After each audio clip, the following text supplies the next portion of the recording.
Hello friends, मेरा नाम है अरम अंसारी और आप देख रहे हैं आपका अपना यूट्यूब चैनल एग्जाम सिटी। दोस्तों, आज हमारी 46 नंबर की क्लास है और काफ़ी अच्छे क्वेश्चन इसमें मैं लेके आया हूँ आपके लिए। दोस्तों, इसको पूरा देखें और अपना नोट्स भी बना लें इस क्लास को देख के, क्योंकि काफ़ी काम में आने वाले हैं आपके ये क्वेश्चन। ओके दोस्तों, काफ़ी काम में। कल हमने 45 नंबर की क्लास आपकी करवाई दी थी और आज क्या है 46 नंबर की क्लास है जो कि हम स्टार्ट करने जा रहे हैं। और जो दोस्त हमारे चैनल पे नए हैं, चैनल को सब्सक्राइब कर लें और बेल आइकन को भी ऑन कर लें। चलिए फिर दोस्तों, आज की क्लास का पहला क्वेश्चन क्या कह रहा है, मैगस्थनीज ने कौन सी पुस्तक लिखी। पहला क्वेश्चन, मैगस्थनीज ने कौन सी पुस्तक लिखी। ने कौन सी पुस्तक लिखी, बताएं भाई। पुस्तक लिखी, बताएं कमेंट बॉक्स में लिख दिया करेंगे। इंडिका नामक पुस्तक, इंडिका। ओके, इंडिका नामक पुस्तक लिखी मैगस्थनीज ने। अगला कह रहा शुंग वंश का संस्थापक कौन था। शुंग वंश का संस्थापक कौन था। पुष्यमित्र शुंग, पुष्यमित्र शुंग। ओके, चलिए नेक्स्ट कह रहा है भाई, पानीपत का प्रथम युद्ध कब लड़ा गया। पानीपत का प्रथम युद्ध कब लड़ा गया। पानीपत का प्रथम युद्ध कब लड़ा गया, 1526 में प्रथम। और दूसरा कब लड़ा गया था, दूसरा 1556 में। तीसरा भी लिख लेंगे इसके साथ, तीसरा लड़ा गया था 1761 में। तो ये तीनों लिखवा दिए मैंने आपको। पानीपत का प्रथम युद्ध 1526, दूसरा 1556, तीसरा 1761 में लड़ा गया था। अब ये कह रहा तराइन का प्रथम युद्ध कब लड़ा गया। तराइन का प्रथम युद्ध कब लड़ा गया, तराइन का लड़ा गया था दोस्तों 1191 में और दूसरा लड़ा गया था 1192 में। ये हो गया दूसरा। ओके, दूसरा। तो पहला देखिए, मोहम्मद गौरी और पृथ्वीराज चौहान के बीच लड़ा गया था 1191 में, जिसमें मोहम्मद गौरी हार गया था। और फिर दूसरा 1 साल बाद 1192 में हुआ, मोहम्मद गौरी जीत गया था और पृथ्वीराज चौहान हार गया था। उसी युद्ध ने, तराइन के दूसरे युद्ध ने मोहम्मद गौरी के लिए दिल्ली के दरवाजे या दिल्ली के रास्ते खोल दिए। ओके दोस्तों, वो क्वेश्चन कहता है ऐसे कि कौन से युद्ध ने मोहम्मद गौरी के लिए दिल्ली के दरवाजे खोल दिए। तो तराइन के दूसरे युद्ध ने मोहम्मद गौरी के लिए दिल्ली के दरवाजे खोल दिए। ओके, चलिए अगला कह रहा विजय स्तंभ कहाँ स्थित है। विजय स्तंभ कहाँ स्थित है। विजय स्तंभ कहाँ स्थित है, चित्तौड़गढ़ में है दोस्तों। चित्तौड़गढ़ कहाँ है, राजस्थान में। ओके, चलिए अगला कह रहा है विजय स्तंभ किसने बनवाया। विजय स्तंभ किसने बनवाया। विजय स्तंभ किसने बनवाया था भाई, महाराणा कुंभा ने। महाराणा कुंभा ने बनवाया था। ओके, चलिए अगला कह रहा बीरबल का पुराना नाम क्या था। बीरबल का पुराना नाम, बीरबल का पुराना नाम सही दिख रहा है ना वहाँ तक। पानीपत के तीसरे युद्ध, हाँ भाई दिख तो रहा है। चलिए बीरबल का पुराना नाम, बीरबल का पुराना नाम क्या था, महेश दास। अगला कह रहा है भाई, अगला कह रहा है दीन इलाही धर्म किसने चलाया? दीन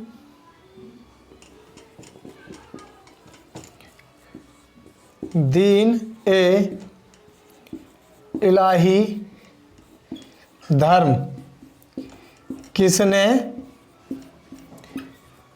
चलाया? किसने चलाया था भाई? अकबर ने। अकबर ने चलाया, 1582 में चलाया था ये दीन इलाही धर्म। अकबर ने चलाया था 1582 में। अगला कह रहा है हुमायूं का मकबरा कहाँ है? हुमायूं का मकबरा कहाँ है? बताएं भाई, हुमायूं का मकबरा कहाँ है? दिल्ली में है, दिल्ली में। अगला कह रहा है किस मुगल बादशाह को 2 बार दफनाया गया? किस मुगल बादशाह को 2 बार दफनाया गया? किसको दफनाया गया था 2 बार? बाबर को। बाबर को, बाबर को। यहाँ लिख दूं, देखो, एक बार पहली बार दफनाया गया था आरामबाग आगरा में, आरामबाग आगरा, और दूसरा दफनाया गया था काबुल अफगानिस्तान, काबुल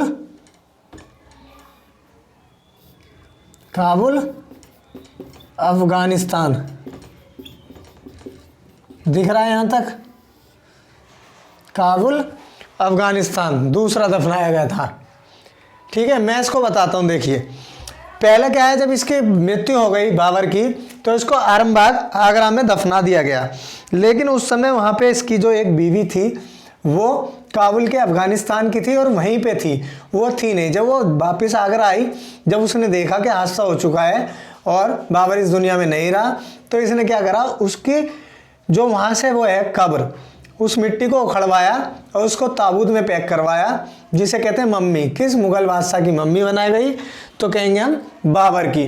तो उसको उसकी मम्मी बनाई गई और उस ताबूत को लेके काबुल चली गई, अफगानिस्तान चली गई, वहाँ पे जाके दोबारा दफना दिया गया। ओके, तो सवाल अगर क्वेश्चन आता है किस मुगल बादशाह को 2 बार दफनाया गया, तो किसे बोलेंगे? बाबर, बाबर को। किस मुगल बादशाह की मम्मी बनाई गई? तो बाबर की। ओके, समझ गए? चलिए, बहुत अच्छे। अगला कह रहा भाई, आईने अकबरी के लेखक कौन थे? आईने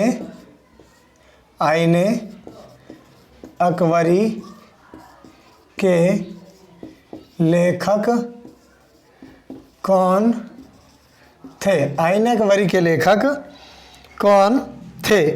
कौन थे? अबुल फजल आईने अकबरी के लेखक थे। अगला कह रहा है पृथ्वीराज रासो किस प्रकार की पुस्तक है? पृथ्वीराज रासो। फीका दिख रहा है क्या अब ये मारकर? चलिए, कोई नहीं, ठीक दिख रहा है, फीका नहीं दिख रहा। पृथ्वीराज रासो किस प्रकार की पुस्तक थी? यह है क्वेश्चन। रासो किस प्रकार की पुस्तक थी? किस प्रकार की थी? वीरांगना, वीरों की कथा थी इसमें, वीरांगना। ओके, अगला कह रहा है पुर्तगाली ईस्ट इंडिया की स्थापना कब हुई?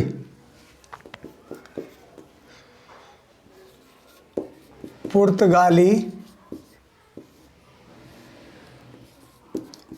ईस्ट इंडिया की स्थापना कब हुई? कब हुई थी भाई? 1498 में, 1498 में। अगला कह रहा है सबसे बाद में कौन सी कंपनी भारत में आई? सबसे बाद में भारत में कौन सी कंपनी आई? ये जो विदेशी कंपनी आ रही थी जब अंग्रेजों के टाइम में, कौन सी आई थी? स्वीडिश, नाम लिख देता हूं देखो मैं इसका, Swedish east India company, Swedish east India company 1731 में। Okay, Swedish east India company 1731 में, सबसे बाद में यही कंपनी आई थी। अगला कह रहा है सन्यासी विद्रोह कब और कहाँ हुआ? सन्यासी विद्रोह, सन्यासी विद्रोह कब और कहाँ हुआ? सन्यासी विद्रोह कब और कहाँ हुआ? कहाँ हुआ था? बंगाल में, बंगाल में हुआ सन्यासी विद्रोह। अगला कह रहा है पिंडारियों का दमन किसने किया? पिंडारियों का दमन किसने किया? पिंडारियों का दमन किसने किया? वारेन हेस्टिंग ने, वारेन हेस्टिंग्स, वारेन हेस्टिंग ने। ओके, वारेन हेस्टिंग ने। अगला कह रहा सती प्रथा को किसके सहयोग से राजा राम मोहन राय ने खत्म किया? सती प्रथा को किसके सहयोग से राजा राम मोहन राय ने समाप्त किया? यहाँ लिख लेंगे किसके सहयोग से राजा राम मोहन राय ने समाप्त किया था सती प्रथा को? आंसर आ जाएगा भाई Lord William Bentinck, Lord William Bentinck के सहयोग से सती प्रथा को राजा राम मोहन राय ने समाप्त किया था। अगला कह रहा भाई विधवा पुनर्विवाह का संबंध किससे है? विधवा पुनर्विवाह का संबंध किससे है? विधवा पुनर्विवाह का संबंध किससे है? ईश्वर चंद्र विद्यासागर से, विद्यासागर। ओके, अच्छा इसका एक मैं बता देता हूँ आपको, सती प्रथा। सती प्रथा क्या थी? देखिए, किसी स्त्री का अगर पुरुष मर जाता था तो उसकी चिता के साथ में उस लेडीज को भी या उसकी वाइफ को भी जला दिया जाता था, उसी को सती प्रथा कहते थे। उसी को ख़त्म किया था राजा राम मोहन राय ने, किसके सहयोग से? लॉर्ड विलियम बेंटिंग के सहयोग से। ओके, चलिए अगला कह रहा कौन सा अनुच्छेद संविधान में आत्महत्या संविधान की आत्मा कहा जाता है? कौन सा अनुच्छेद संविधान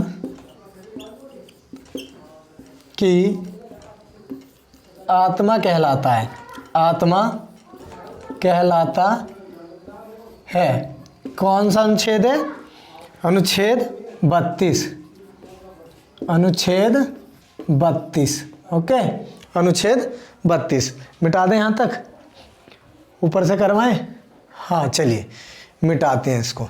अनुच्छेद 32 लाइक करते रहें दोस्तों, क्लास को लाइक करें और चैनल को भी सब्सक्राइब कर लेंगे। अपने दोस्तों के साथ भी शेयर करें। आप देख रहे हैं कितनी अच्छी अच्छी क्लासेस मैं आपके लिए करवा रहा हूँ, कितनी अच्छी क्लासेस लेके आ रहा हूँ।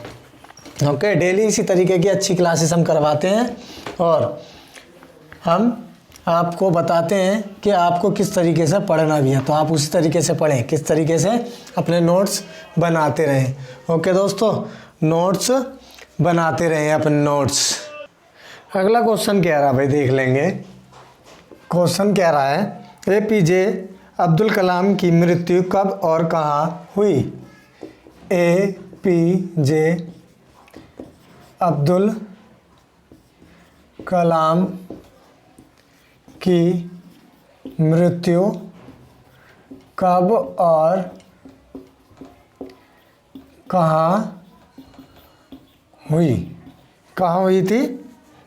27 जुलाई 2015 को, 27 जुलाई 2015 को शिलोंग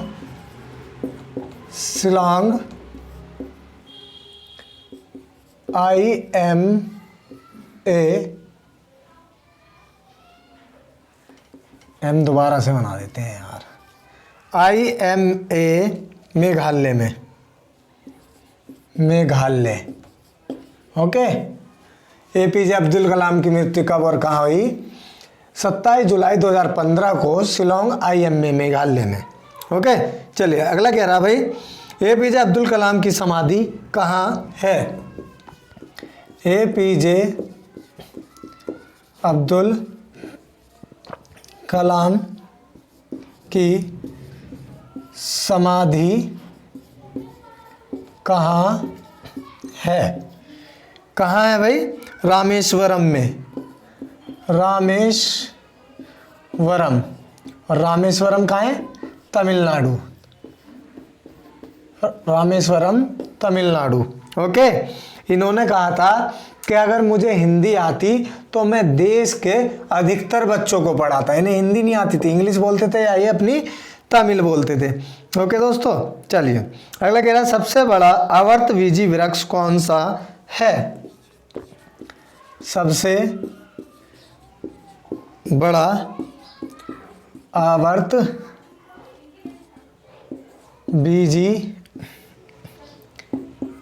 वृक्ष कौन सा है? कौन सा है? सबसे बड़ा आवर्त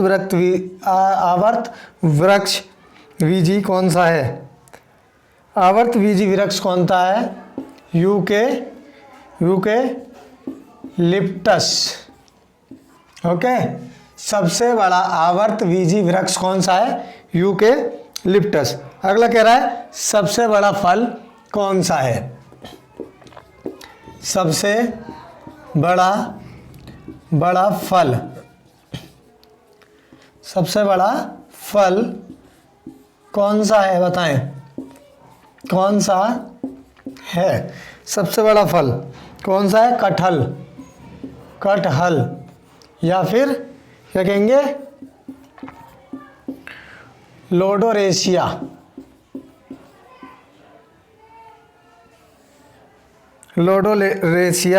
डबल कोकोनट।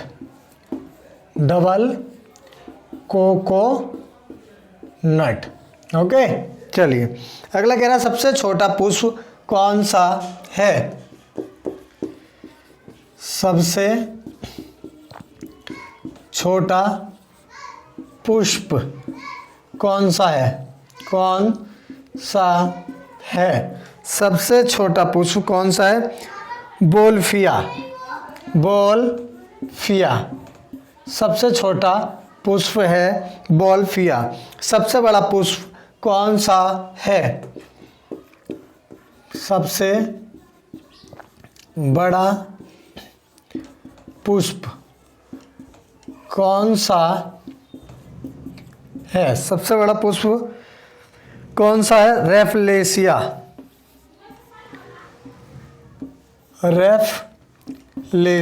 सबसे बड़ा पुष्प है। ओके दोस्तों, अगला कह रहा है सबसे बड़ा बीजखंड कौन सा है? सबसे बड़ा बीजंड, यह बीजंड कौन सा है? कौन सा है? साइकस। ओके, नेक्स्ट कह रहा है एंथ्राफाइटा पौधे किन्हें कहा जाता है? यह ऐसे लिख लेंगे, एंथ्राफाइटस, एंथ्रोफाइटर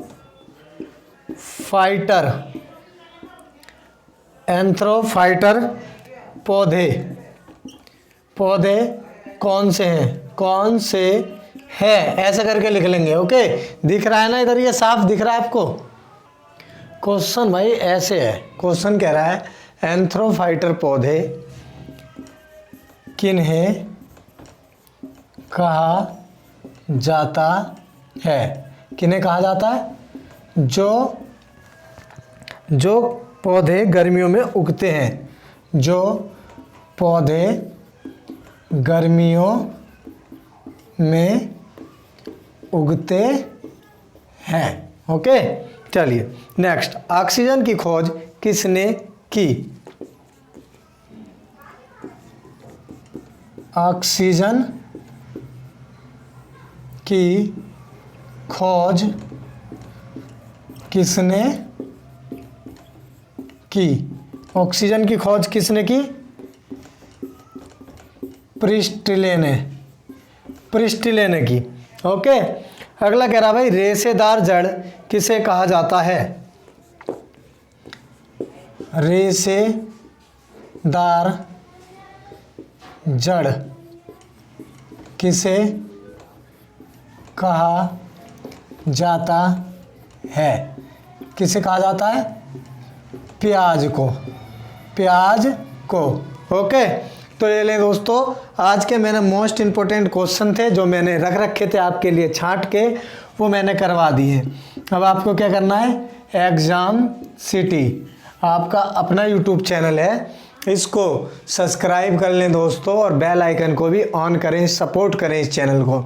आपका अपना परिवार है, आपका अपना यूट्यूब चैनल है, इसको सपोर्ट करें, अपने दोस्तों के साथ शेयर करें और नोट्स बनाएं। आपके बहुत ही अच्छे अच्छे क्वेश्चन लेके आता हूं, नोट्स बना लोगे तो आगे तक के लिए आपके काम में आ जाएंगे। यूपी लेखपाल की भर्ती चली रही है, यूपी कांस्टेबल के आपके फॉर्म आने ही वाले हैं, और एमपी पुलिस की भर्ती भी चल रही है। काफ़ी भर्तियां चल रही हैं यार, जिसमें आपके लिए ये जीके कारगर रहेगी। आगे जाके Delhi police head constable, Delhi police driver, ये सभी भर्ती आ रही हैं। इन सभी भर्ती में जीके आती है, और जहाँ जहाँ जीके आएगी ये जीके वहाँ आपका काम कर देगी। बस आपको क्या करना है, इस जीके को नोट्स बना के रख लेना है और डेली इसको रिवाइज करना है। इस क्लास को क्या करना है, आपको 2 बार याद करना है। 2 बार कैसे? एक बार जब मैं बनाता हूँ 4 बजे आपको देता हूँ जब पढ़ें, और एक बार क्या करें, अगली सुबह उठ के इसको दोबारा से रिवाइज करें। तो 2 बार हो जाएगा। 2 बार में ही आपके 40 से 50 क्वेश्चन होते हैं, ये बहुत ही इजीली आपको याद हो जाएंगे। ओके दोस्तों, तो आई होप आप मेरी ये सारी बातें समझ गए होंगे। मैं आपसे दोबारा से एक बार फिर से निवेदन करता हूँ कि आप अपने नोट्स बनाएं और तैयारी अच्छे से करें। ओके, आने वाले समय में मैं यूपी की जीके लेके आने वाला हूँ आपके लिए। यूपी जीके पहले मैं करवा भी चुका हूँ, हर क्लास में बताता हूँ। बेसिक कंप्लीट करवा दिया है, अब आगे एडवांस उत्तर प्रदेश की जीके करवाने वाला हूँ। बस आपका प्यार सपोर्ट मिलना चाहिए, मैं आपके लिए रीजनिंग की क्लास भी लेके आऊँगा। ओके दोस्तों, आखिर में यही कहूँगा, घर पे रहें और अपना काम करते रहें। काम क्या है, हमें तैयारी करनी है यूपी पुलिस की, वो तैयारी करते रहें। यूपी लेखपाल हो, एनटीपीसी हो और ग्रुप डी, सभी अपने घर पे रह के तैयारी करें और माँ बाप से प्यार बनाए रखें, उनके काम को सुनते रहें। ओके दोस्तों, चलिए फिर मिलते हैं अगली क्लास में। डेली शाम को 4 बजे आपको क्लास मिलती है, और एग्जाम सिटी को सब्सक्राइब कर लेंगे। ठीक है फिर दोस्तों, अब तक के लिए इतना ही रखते हैं। जय हिंद, जय भारत।